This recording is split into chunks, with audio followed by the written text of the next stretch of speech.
Hello everyone. स्वागत है आप सभी का target government job online YouTube channel पर। कैसे हैं आप सभी साथी?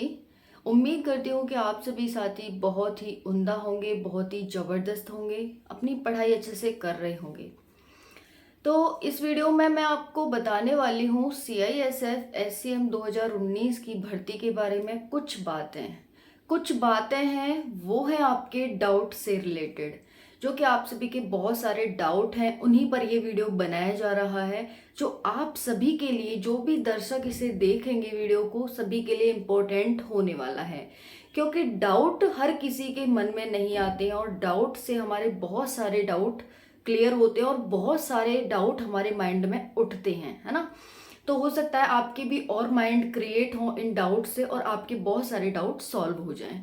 तो देखो, क्रिएट हो तो आप मुझे कमेंट सेक्शन के माध्यम से पूछ सकते हैं और सॉल्व तो आपके सारे डाउट होने ही वाले हैं। तो चलिए बात करते हैं, जो आप सभी मुझे पूछ रहे हैं ना कि मैम हम आगे की तैयारी करें या नहीं करें, हमारे इतने इतने मार्क्स हैं, आप डिफरेंट डिफरेंट मार्क्स मुझे बता रहे हैं, हम आगे की तैयारी करें या नहीं करें। दूसरा, आप पूछ रहे हैं कि रिजल्ट कब तक आ सकता है। तीसरा, आप सभी का डाउट है कि मैम इसका नॉर्मलाइजेशन कब तक नॉर्मलाइजेशन होगा कि नहीं होगा, ये पूछ रहे हैं आप। चौथा, आप पूछ रहे हैं कि इसकी कट ऑफ कितनी जाएगी। अगर आप एक बार कट ऑफ बता दें मैम, तो हम आगे के लिए अपने आप को सिक्योर समझें, या फिर हम आसपास भी एग्जिस्ट कर रहे हैं तो हम आगे की तैयारी कर लेते हैं, ठीक है। क्योंकि एग्जैक्ट तो मैं भी नहीं बता सकती, जो आपके द्वारा मुझे मार्क्स बताए गए हैं मैं तो उसी आधार पे बताऊंगी।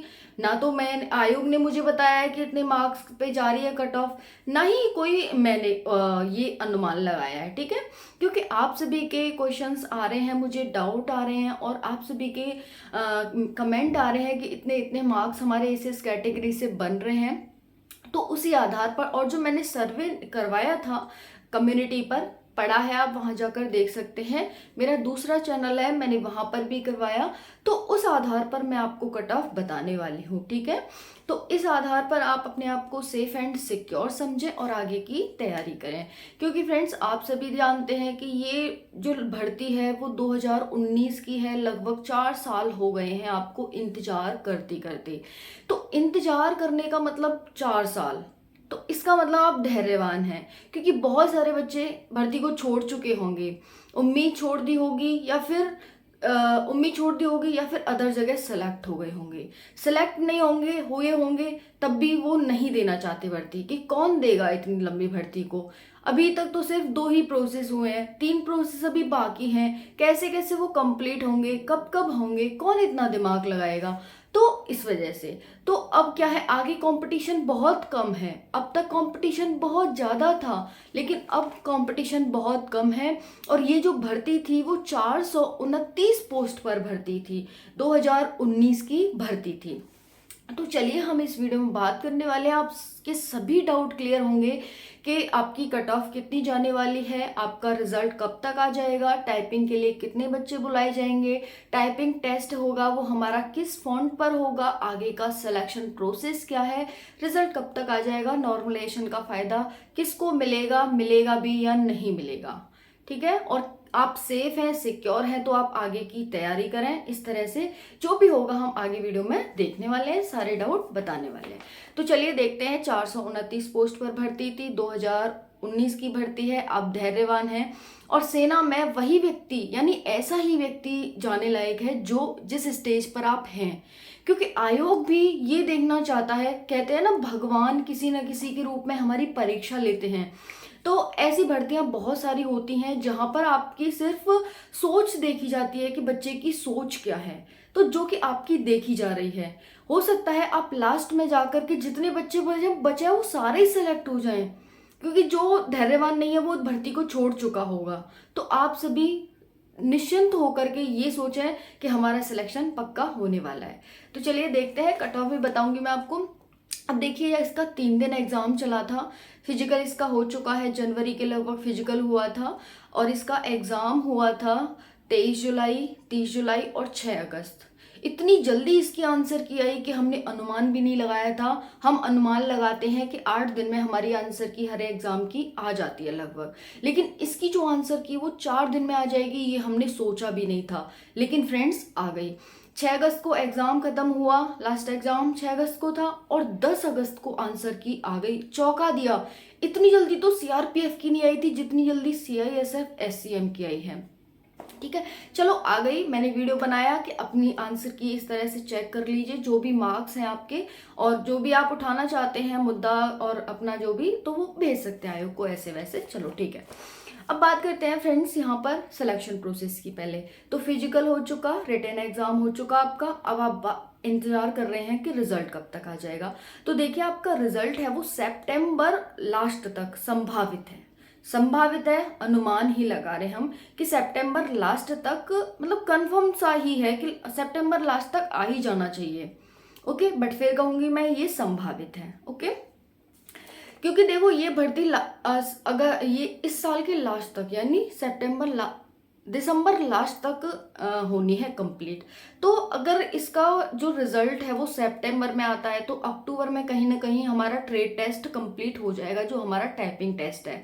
और फिर उसके बाद नेक्स्ट प्रोसेस हमारा मेडिकल और डॉक्यूमेंट वेरिफिकेशन का हो जाएगा। तो दिसंबर में हमें कहीं ना कहीं अपना ज्वाइनिंग लेटर और फाइनल हमारी भर्ती हो जाएगी।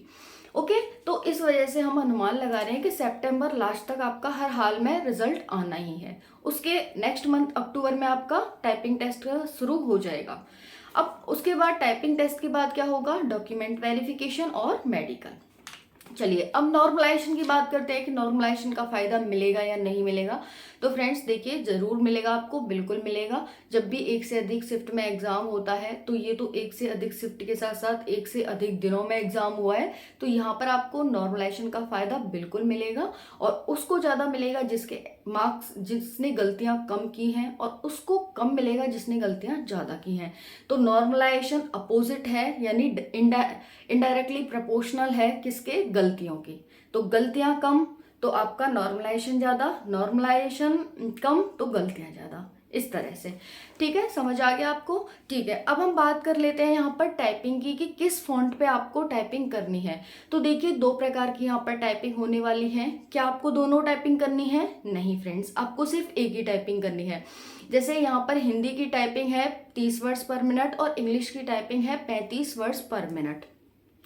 हिंदी की टाइपिंग के दो फॉन्ट हैं, जो कि आप पूछ रहे हैं कि किस फॉन्ट पे होगी, किस फॉन्ट पे हम तैयारी करें। तो हिंदी के एक है मंगल फॉन्ट और दूसरा है कृति देव 10 फॉन्ट। ये हिंदी का फॉन्ट है। इन्हीं में से किसी एक पर आपको कराई जाएगी, तो दोनों पर आप तैयारी करें, दोनों पर करने की कोशिश करें। और कुछ नहीं होगा, आपको न्यूज़पेपर में से लिखने को दे देंगे वो, तो उसमें से आपको अपना वर्ड्स पर मिनट लिखने होंगे। 10 मिनट तक आपको टाइपिंग करनी है और आपको 1750 की डिप्रेशन दिखाने हैं कि आपने 10 मिनट में 1750 बार कीज को दबाया है। चाहे फिर वो बैक स्पेस की हो, चाहे फिर वो स्पेस की हो, चाहे फिर वो डिलीट की हो, या फिर किसी की भी हो, आपका की डिप्रेशन देखा जाएगा कि इतनी बार आपने कीज दबाई है 10 मिनट में। उसके बाद इंग्लिश की टाइपिंग की बात करें तो 35 वर्ड्स पर मिनट होगी इंग्लिश की टाइपिंग, और इसमें आपका की डिप्रेशन होगा 1500 की डिप्रेशन। ठीक है, तो समझ आ गया आपको। और इसमें टाइपिंग कौन सी होगी इंग्लिश में? तो देखिए इंग्लिश में नॉर्मल टाइपिंग होती है। जो हमारा फॉन्ट होता है वो होता है टाइम्स न्यू रोमन। इसमें कोई, जब भी हम इंग्लिश की टाइपिंग करते हैं तो हमें हर कंप्यूटर में इंग्लिश की टाइपिंग खुली मिलती है, लेकिन हिंदी की टाइपिंग हमें सर्च करके डाउनलोड करके उसे ऐड करना पड़ता है, तब हम कर पाते हैं। तो वही है, इसकी नॉर्मल होती है जिसका नाम है टाइम्स न्यू रोमन, इसी पर इंग्लिश की टाइपिंग होती है। टाइपिंग से रिलेटेड आपका डाउट क्लियर। एक और बात, आपका एक ये बहुत बड़ा डाउट है कि मैम हमने तो एग्ज़ाम के टाइम पर भरा ही नहीं था कि हम मतलब किस की टाइपिंग करना चाहते हैं, इंग्लिश की करना चाहते हैं, हिंदी की करना चाहते हैं। तो आयोग को कैसा पता चलेगा कि हमें कौन सी टाइपिंग देगा, वो कैसे क्या पता करेगा? तो फ्रेंड्स देखिए, आपने और जिन कुछ को तो पता ही नहीं होगा कि हमने भरा है एग्ज़ाम में कि नहीं भरा है ना, फॉर्म भरते टाइम, क्योंकि 4 साल की भर्ती होगी तो बच्चे भूल भी गए होंगे, ऑब्वियसली भूल जाएंगे, हर कोई भूलेगा। तो देखिए कोई बात नहीं, टेंशन ना लें। एग्जाम के टाइम पर नहीं पूछा था आपसे कि आप किस फॉन्ट किस की टाइपिंग करने वाले हैं, इंग्लिश की या हिंदी की। अब क्या होगा, जब भी आप टाइपिंग के लिए जाएंगे तो वहां पर टाइपिंग करने से पहले, जब आप टाइपिंग करने पहुंचेंगे उससे पहले ही आपकी एंट्री होगी, वहीं पर आपसे एक फॉर्म भरवा लिया जाएगा कि आप किसकी टाइपिंग करना चाहते हैं, इंग्लिश की या हिंदी की। तो वहां पर आपको अपनी टाइपिंग जिसकी आपने तैयारी करी है वो फिल करनी है। तो अभी उसकी तैयारी करो जिसकी आप टाइपिंग करना चाहते हैं। इंग्लिश की तो इंग्लिश की, हिंदी की तो हिंदी की। समझ आ गया? तो वहां पर पहुंचने के बाद आपसे वो एक फॉर्म फिल कराएंगे, तब वहां पर आपको भरना होगा। समझ आ गया? तो ये अभी से बिल्कुल भी टेंशन परेशानी मत लो कि क्या है कैसे है। अब देखिए हम बात करते हैं स्किल टेस्ट के लिए कितने बच्चे बुलाए जाएंगे। तो टोटल वैकेंसी जो कि 429 है, इसका 10 गुना बच्चे टाइपिंग के लिए बुलाए जाने वाले हैं। तो इसका 10 गुना हो जाते हैं 4290 बच्चे। अब बात करते हैं रिजल्ट आपका सितंबर में देखने को मिल जाएगा, और बहुत ही जल्दी आपको इसका टाइपिंग टेस्ट भी देखने को मिल जाएगा। जैसा संभावित है अक्टूबर में हो सकता है टाइपिंग आपकी करा ली जाए। अब बात करते हैं इसकी कट ऑफ की। तो ऑल इंडिया इसकी कट ऑफ जाने वाली है, कोई स्टेट वाइज कट ऑफ नहीं जाएगी, ऑल इंडिया जाएगी। ईडब्ल्यूएस की वैकेंसी इसमें थी नहीं, तो ईडब्ल्यूएस की कोई भी कट ऑफ नहीं है। तो देखिए जनरल की जो कट ऑफ जाने वाली है वो 80 से 82 जाने वाली है। ओबीसी की 72 से 75 जाने वाली है। एससी की 70 से 72 जाने वाली है। एसटी की 68 से 70 जाने वाली है। और फीमेल की 68 प्लस मार्क्स जाने वाली है। अगर आपके इतने मार्क्स फाइनल तक हैं, यानी इतने मार्क्स बन रहे हैं, तो आप फाइनल तक सेफ हैं फ्रेंड्स। समझ आ गया आपको? इतने मार्क्स अगर आपके बन रहे हैं, एक बार दोबारा बता देती हूँ। जनरल की 80 से 82 के बीच, ओबीसी की 72 से 75 मार्क्स 100 में से, एससी की 70 से 72, एसटी की 68 से 70 और फीमेल की 68 प्लस मार्क्स। समझ आ गया आपको? तो फ्रेंड्स ये ऐसे जाने वाली है। अब फीमेल जो भी कैटेगरी वाइज है वो अपने एक एक दो दो नंबर कम ज़्यादा कर लेना। ओके, अब हम बात करते हैं फ्रेंड्स यहाँ पर आपकी, हाँ बहुत सारे बच्चे ये भी कह रहे हैं कि मैम कट ऑफ हाई जाएगी। हाई फ्रेंड्स किस आधार पर जाएगी? आप किस आधार पर अनुमान लगा रहे हैं कि हाई जाएगी? मुझे भी बता दो जरा। एक तो इतनी लंबी भर्ती हो गई है, ये 4 साल की, बहुत सारे बच्चे सेलेक्ट हो गए, बहुत सारे बच्चे उम्मीद छोड़ चुके हैं कि हम इस एग्जाम को देंगे, वो अपने मन से भी नहीं देने वाले हैं इस एग्जाम को। ठीक है, तो इस वजह से यहाँ पर कट ऑफ ज़्यादा नहीं जाएगी। जितने कम बच्चे होंगे कंपटीशन उतना ही कम आपको देखने को मिलने वाला है। ओके, तो यहाँ पर कट ऑफ हाई नहीं जाएगी। अगर इतने मार्क्स हैं तो आप फाइनल तक सेफ हैं, फाइनल तक। समझ आ गया आपको? और कोई भी डाउट है तो आप कमेंट सेशन के माध्यम से पूछ सकते हैं फ्रेंड्स। इतने मार्क्स हैं तो आप टाइपिंग की तैयारी बेझिझक करिए, बिल्कुल मतलब अब रुकिए ही मत, क्योंकि रिजल्ट बस आने ही वाला है। सितंबर चल ही रहा है, आपको लास्ट सितंबर तक हर हाल में रिजल्ट देखने को मिल जाएगा। जैसा कि आज 8 सितंबर हो गया है, इसमें 22 दिन बचे हुए हैं लगभग, और 22 दिन के अंदर आपको रिजल्ट देखने को मिल जाएगा। और फिर टाइपिंग टेस्ट है और उसके बाद भर्ती है। अब जितने कम बच्चे हैं तो कम बच्चों में क्या है, सिलेक्शन प्रोसेस बहुत जल्दी कंप्लीट होगा। ठीक है, तो आराम से अच्छे से अपनी तैयारी करिए CISF SCM की। बेस्ट ऑफ लक, आप सभी का सिलेक्शन हो जो भी बच्चे इसमें बचे हुए हैं। थैंक यू सो मच, जय हिंद।